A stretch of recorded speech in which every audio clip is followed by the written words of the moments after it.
धन्यवाद सभापति महोदय। फाइनेंस बिल जो कि सरकार की टैक्सेशन पॉलिसी से संबंधित है, कैसे सरकार अपने फाइनेंसिंग करती है अपने बजट को, उससे संबंधित विषय पे मुझे आज बोलने का जो अवसर मिल रहा है। हम इस फाइनेंस बिल के बारे में आकलन अपना भी देना चाहते हैं और कई बातों पे गहरी नाराज़गी अपनी व्यक्त करना चाहते हैं। अभी सही कहा गया डिबेट में मुझसे पहले स्पीकर द्वारा कि सरकार की टैक्सेशन पॉलिसीज़ देश के गरीब पे, किसान पे, आम आदमी पर बोझ ज़्यादा डाल रही है और कॉर्पोरेट और देश के अमीरों पे बोझ कम डाल रही है। सरकार की नीति ऐसी दिखाई दे रही है कि सरकार की नीति है ज़ीरो आम आदमी के लिए। दो नीतियां हैं सरकार की, दो नीतियां। पहली नीति है आम आदमी के लिए, वो है ज़ीरो बजट, ज़ीरो बचत और टैक्स की पूरी चपत। और ख़ास नागरिकों के लिए सरकार की नीति है टैक्स में राहत और कमाई खटाखट। ये मैं एक्सप्लेन करना चाहता हूं सर। दो तरह के टैक्स हैं हमारी इकोनॉमी में, अर्थव्यवस्था में, किसी भी अर्थव्यवस्था में। Direct taxes, indirect taxes. Direct taxes यानी कॉर्पोरेट टैक्स और इनकम टैक्स। ये डायरेक्ट टैक्सेस को प्रोग्रेसिव टैक्सेस भी कहा जाता है, क्योंकि ये स्लैब के साथ जिसकी जितनी कमाई हो उस पर लगाकर सरकार आर्थिक संतुलन अर्थव्यवस्था में ला सकती है। और इनडायरेक्ट टैक्सेस, जीएसटी, एक्साइज, ये वो टैक्सेस हैं जो पूरे देश पे बराबर के लगते हैं और गरीब आदमी पे ज़्यादा बोझ आता है। इनडायरेक्ट टैक्सेस मतलब अगर कोई मेडिसिन है, पैरासीटामोल या क्रोसिन की गोली है, देश का सबसे गरीब व्यक्ति अगर वो गोली खरीदेगा तो उसको भी उतना ही टैक्स उस पर देना पड़ेगा अगर देश का सबसे अमीर व्यक्ति वो गोली खरीदेगा।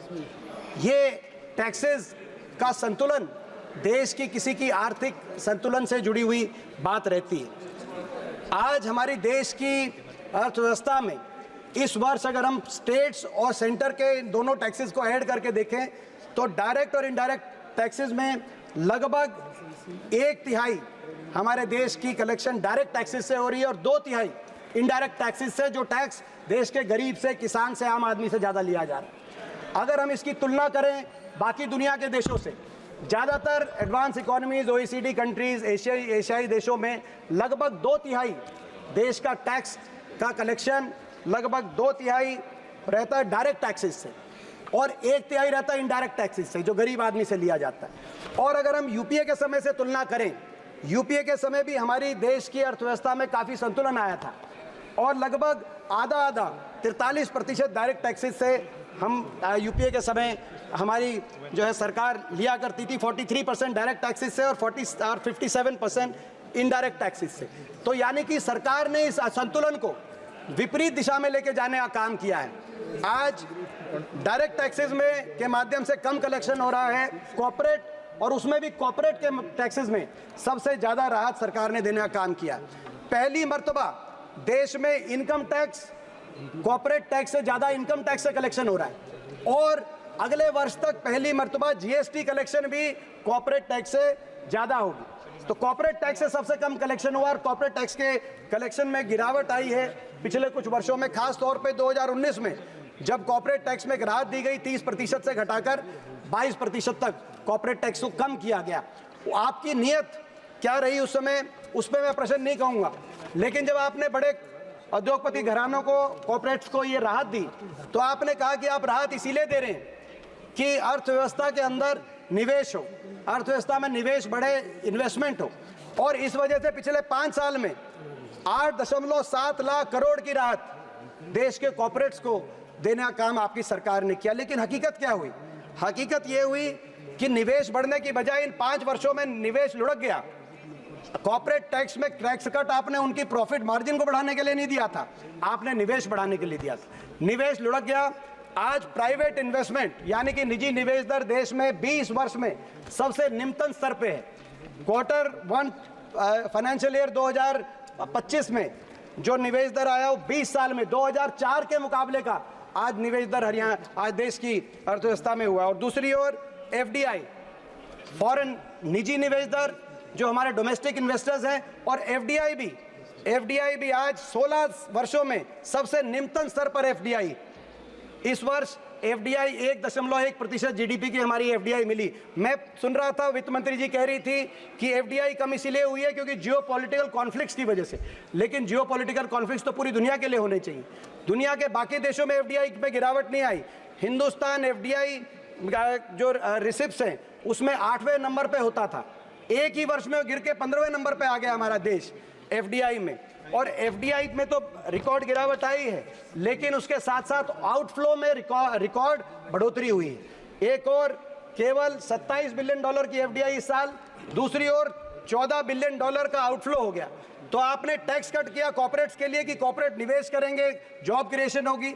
निवेश दर 20 साल में सबसे नीचे स्तर पे आ गया, एफडीआई 16 साल में सबसे निम्नतम स्तर पे आ गई, निवेश हुआ नहीं, इसीलिए आज देश में बेरोजगारी रिकॉर्ड स्तर पे चल रही है। आपने जिस तरह की इकोनॉमिक पॉलिसी आप लेके आए, इस इकोनॉमिक पॉलिसी को ट्रिकल डाउन इकोनॉमिक पॉलिसी भी कहते हैं कि कॉर्पोरेट्स के हाथ में पैसा दो, वो निवेश करेंगे। लेकिन ये गलत साबित हो चुकी है दुनिया में, क्योंकि कॉर्पोरेट्स के हाथ में पैसा होगा तो वो वहाँ उस अर्थव्यवस्था में निवेश करेंगे जहाँ डिमांड स्ट्रांग है। आपने डिमांड को स्ट्रांग करने के लिए कोई कदम नहीं उठाए। जब तक डिमांड हमारी डिमांड भी अगर आप देखें, रूरल सेक्टर में डिमांड पिछले 5 साल से फ्लैट है। आज कृषि सेक्टर में डिमांड हमारी पिछले 7 साल से फ्लैट है। डिमांड जब तक इकोनॉमी में नहीं आएगी तब तक कॉर्पोरेट्स हमारी इकोनॉमी के अंदर निवेश नहीं करेंगे। मैं सरकार से कहना चाहता हूँ, ये जो आपने ट्रिकल डाउन इकोनॉमिक्स जो फेल हो चुकी है, ट्रिकल डाउन इकोनॉमिक थ्योरी, उसको हिंदुस्तान में प्रयास करने के लिए 10 साल लगा दिए आपने, कॉर्पोरेट्स को फायदा। एक बार आप हिंदुस्तान के आम आदमी के हाथ में पैसा देके देखें, आप डिमांड साइड इकोनॉमी की तरफ कदम बढ़ाएं। किसान को, गरीब को, जिनको आपकी जो कोई राहत नहीं मिली, आप उनको भी राहत देके देखें। आप लीगल गारंटी एमएसपी पे देके देखें, आप मनरेगा में 400 रुपए की वेज करके देखें, और हमारे देश के आम आदमी के हाथ में आप पैसा दें, ताकि उनके पास जब पैसा उनके हाथ में आएगा, हमारी डिमांड बढ़ेगी, कॉर्पोरेट्स की इन्वेस्टमेंट तब हमारे देश में उस रूप से हो पाएगी। एक और कारण है, इतना ज़्यादा कॉर्पोरेट टैक्स कट देने के बावजूद निवेश नहीं हुआ। इसका दूसरा कारण डिमांड कम के साथ साथ, अध्यक्ष महोदय, दूसरा कारण है मोनोपोलीज। हमारे देश में क्रोनियज्म और मोनोपोलीज क्रिएट हो रही हैं। हमारे देश के 5 बड़े कॉर्पोरेट घराने आज लगभग 40 सेक्टर्स के अंदर, आज उनके लिए सरकार की सहायता से उन्होंने मोनोपोलीज अपने लिए बनाने का काम किया है। सीमेंट, पोर्ट, डिफेंस, टेलीकॉम, ये वो सेक्टर हैं जिन सेक्टर्स में अब तो न्यूक्लियर की भी बात आ रही है। कुछ कॉर्पोरेट घराने इन सेक्टर्स में मोनोपोलीज क्रिएट कर रहे हैं। लीगल और पीनल एनवायरनमेंट सरकारी एजेंसीज के माध्यम से ऐसा बनाया जा रहा है, जब मोनोपोलीज क्रिएट हो जाया करती हैं तो मोनोपोलीज में आप ये देखेंगे कि मोनोपोलीज के अंदर जो है दूसरा निवेश नहीं होगा। तो हमारी ये मांग है सरकार से कि ये असंतुलन जो बना है, जो गरीब आदमी से ज़्यादा लिया जा रहा है टैक्स, और कॉर्पोरेट्स को राहत दी जा रही है, इस संतुलन को सरकार सुधारने का काम कर। मैं एक और उदाहरण देना चाहता हूँ कैसे टैक्स लिया जा रहा है। पेट्रोल के बारे में मैं कहना चाहता हूँ, पेट्रोलियम प्रोडक्ट्स पे अगर हम 2014 की बात करें तो पेट्रोलियम प्रोडक्ट्स में हमारी सरकार ने 1,72,000 करोड़ का एक्साइज ड्यूटी से, हमारी सरकार ने एक्साइज ड्यूटी से टैक्स लेने का काम किया था यूपीए की सरकार के आखिरी वर्ष में, मगर 1,42,000 करोड़ वापस सब्सिडी में देने का काम किया था। मात्र कमाई पेट्रोलियम प्रोडक्ट से उस समय सरकार में 30,000 करोड़ थी। आपकी सरकार में इस वर्ष पेट्रोलियम प्रोडक्ट से कमाई है 4,32,000 करोड़ और सब्सिडी मात्र 11,000 करोड़। केवल पेट्रोलियम प्रोडक्ट से आपने 4,20,000 करोड़ देश की आम जनता से आप कमाई करने का काम कर रहे हैं। जहां हमारी सरकार एक वर्ष में 30,000 करोड़ करती थी, आप 4,20,000 करोड़ कर रहे हैं पेट्रोलियम प्रोडक्ट से। पेट्रोल पे एक्साइज हमारे समय ड्यूटी जहां 9 रुपए थी आपकी 20 रुपए, डीजल पे 3 रुपए थी आपकी 15 रुपए। आज पेट्रोल से आप कमाई कर रहे हैं। टोल्स के माध्यम से 2014 में टोल्स में जो के माध्यम से पूरी कुल कलेक्शन 3,000 करोड़ थी, आज टोल्स के माध्यम से 65,000 करोड़ है। हर वस्तु पे, आम मर्दा की वस्तु पे जीएसटी लगाकर आज सारा कर का बोझ आम आदमी पे, आप किसान पे जो डालने का काम कर रहे हैं, इस नीति से हम इस नीति का विरोध करना चाहते हैं। हम यही मांग करते हैं कि राहत दी जाए, पेट्रोल डीजल की एक्साइज पे राहत दी जाए, इंडेक्सेशन और कैपिटल गेन टैक्स में जो इंडेक्सेशन की आपने बात की उसको वापस लिया जाए, लाइफ इंश्योरेंस, मेडिकल इंश्योरेंस में जीएसटी विड्रॉ की जाए। हम ये सारी मांगे सरकार से टैक्सेशन प्रोजेक्ट प्रपोजल में रखना चाहते हैं। इसके साथ साथ जहाँ तक मैं एक बात हरियाणा के विषय में एक बात मैं महत्वपूर्ण आपके माध्यम से रखना चाहता हूँ। अगर इस बजट में और इस फाइनेंस प्रपोजल में, माननीय खट्टर साहब भी बैठे हैं जो हरियाणा के पूर्व मुख्यमंत्री हैं, सबसे ज़्यादा अगर सौतेला व्यवहार किसी एक प्रदेश के साथ किया गया है तो वो हरियाणा प्रदेश के साथ किया गया। और मैं बताता हूँ कैसे। जैसा कि अभी बताया जा रहा था कि हर प्रदेश केंद्रीय टैक्स कलेक्शन में हर प्रदेश अपनी तरफ से कोई भागीदारी करता है। कितना केंद्र एक प्रदेश में से लेती है और कितना उस प्रदेश को वापस देती है। हरियाणा से जीएसटी में हम देखें, जीएसटी टोटल क्या कलेक्शन में 7% देश की जीएसटी हरियाणा से आ रही है, 7.10%। और हरियाणा को वापस कितना मिल रहा है? जो केंद्र की तरफ से प्रदेशों में दी जाने वाली राशि वापस कितनी मिल रही है? मात्र 1.009%, यानी कि 1% के करीब। यानी कि दूसरे शब्दों में कहा जाए, हरियाणा से 7 रुपया केंद्र सरकार ले रही है और केवल 1 रुपया वापस दे रही है। और अगर प्रतिशत में बात करें तो 15%, 100 रुपये केंद्र सरकार हरियाणा से ले रही है और 15 रुपये वापस दे रही है। ये पूरे देश में सबसे कम अगर किसी एक प्रदेश को दिया जा रहा है, हरियाणा को दिया जा रहा है। प्रोड्यूसिंग स्टेट्स में थोड़ा कम है, ये हम मानते हैं, मगर दूसरे नंबर पे महाराष्ट्र है जिसमें कम दिया जा रहा है। महाराष्ट्र में 29%, यानी कि 100 रुपये ले रहे हैं तो महाराष्ट्र को 29 रुपये दे रहे हैं। कर्नाटक में 100 रुपये ले रही है केंद्र सरकार तो 39 रुपये दे रही है, 40 के लगभग। तो पूरे देश में 29 प्रदेशों में आज हरियाणा एक प्रदेश है जहां सबसे कम 15% ही केंद्र सरकार वापस दे रही है। और नेट डिवोल्यूशन की बात करें, कितनी केंद्र की राशि दी जाए, अगर प्रति व्यक्ति में देखें, प्रति व्यक्ति, आज दुर्भाग्य ये कि प्रति व्यक्ति मैंने कैलकुलेट किया अध्यक्ष महोदय, प्रति व्यक्ति अगर देखा जाए तो 29 प्रदेशों में सबसे कम पिछले वर्ष जो हमें डिवोल्व किया गया, हरियाणा को दिया गया 22,000 करोड़, यानी कि प्रति व्यक्ति 6,938 रुपये हरियाणा को प्रति व्यक्ति मिला पिछले से। ये भी 29 राज्यों में सबसे कम हरियाणा को दिया जा रहा है। आप बाकी राज्यों को देखें, गोवा में 40,000, आप अरुणाचल प्रदेश में प्रति व्यक्ति 1,40,000, आप तेलंगाना में प्रति व्यक्ति 25,000 केंद्र सरकार की तरफ से ये राशि दी जा रही है डिवोल्यूशन, मगर हरियाणा में मात्र 6,000 प्रति व्यक्ति प्रति वर्ष। ये पिछले 5 साल से, यानी कि 15th फाइनेंस कमीशन में 1% डिवोल्यूशन का जो फॉर्मूला हरियाणा के लिए निर्धारित किया गया था, खट्टर साहब यहाँ बैठे, उनने आज तक इस बारे में कुछ नहीं कहा। उसमें नीचे भी भाजपा की सरकार थी, ऊपर भी भाजपा की, सबसे कम हरियाणा को दिया जा रहा है। और ये जो सबसे कम दिया जा रहा है, सबसे कम ये दिया जा रहा है, सबसे कम, आप पूरा सुन लीजिए, उसके बाद खट्टर साहब आप जवाब दीजिए। सबसे कम जो दिया जा रहा है हरियाणा को, मैं आपसे पूछना चाहता हूँ, लेकर के कहा जा रहा है, इसलिए मैं बताना चाहूंगा पहली बात तो है कि बजट के आर्थिक आंकड़ों के ऊपर मैं अधिकृत तो नहीं हूं बोलने के लिए, लेकिन मैं इतनी बता सकता हूं कि जितना लाभ हरियाणा को हुआ है दिल्ली के आसपास होने के नाते से, चाहे इंफ्रास्ट्रक्चर का हो,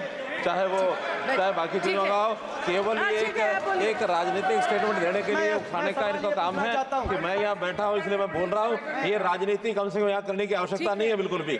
यहाँ हम लोगों ने दिल्ली अलवर की लाइन हरियाणा से होकर निकलती है, दिल्ली पानीपत RRTS यहाँ से होकर निकलती है, दिल्ली कटरा रोड जो है पूरा हरियाणा में से अंदर से होकर निकलता है। ये सारे प्रोजेक्ट हरियाणा के हैं। ऐसा क्या हो सकता है? प्रश्न पूछना चाहते हैं आज ये हम प्रश्न पूछना चाहते हैं, हरियाणा जिसकी आबादी देश में, हरियाणा का क्या कसूर है? हमारी आबादी देश में 2.1% है, क्या हमारा ये कसूर है? देश का क्षेत्रफल हरियाणा का 1.34% है, हमारे 4% देश की GDP आज हरियाणा, क्या हमारा ये कसूर है? देश के GST कलेक्शन में 7% हरियाणा का योगदान है, क्या हमारा ये कसूर है? देश के फूड ग्रेन्स में, खाद्यान्न अन्न भंडारण में 33% हरियाणा किसान दे रहा है, क्या ये कसूर है? क्या देश की आर्म फोर्सेस में 11% हरियाणा से आर्म फोर्सेस का ह्यूमन रिसोर्स आ रहा है, क्या ये कसूर है? क्या देश के मेडल 50% देश के मेडल हरियाणा से आ रहे हैं, क्या ये कसूर है? और इसके बाद हरियाणा में 29 प्रदेशों में सबसे कम हरियाणा को मात्र 1% केंद्र से मिलने वाली राशि मिल रही है। और आपने देखा बजट में, हमें मुझे इस बात का दुख नहीं है कि बजट में हरियाणा का नाम तक नहीं लिया गया, इस बात का तो दुख तो है, लेकिन आपने देखा कि खेलो इंडिया का बजट, आज देश के 3 मेडल आए, मैं कंक्लूड की तरफ जा रहा हूं, देश के 3 मेडल आए जिसमें से 2 हरियाणा खिलाड़ी लेके आए।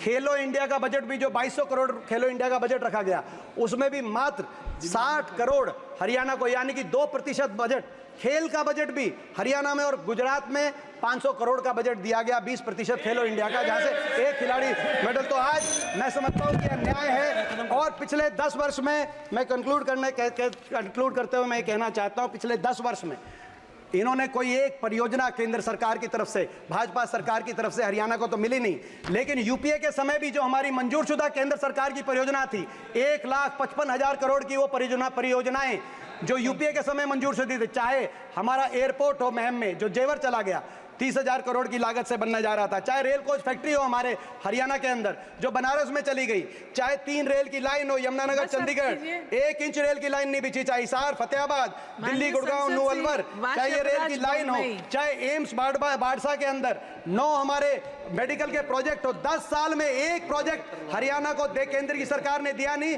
और जो यूपीए की सरकार में मनमोहन सिंह जी ने, सोनिया गांधी जी ने जो यूपीए की सरकार में हरियाणा को देने का काम किया था, वो भी एक एक करके। थैंक यू मैडम बेसिकली अंत में इनको विश्वास दिलाते हैं, भारतीय जनता पार्टी बजट देने में हरियाणा को जिस तरीके से भारतीय जनता पार्टी भूल गई है, वोट देने में हरियाणा भी बीजेपी को भूल जाएगा, ये विश्वास दिलाते हैं।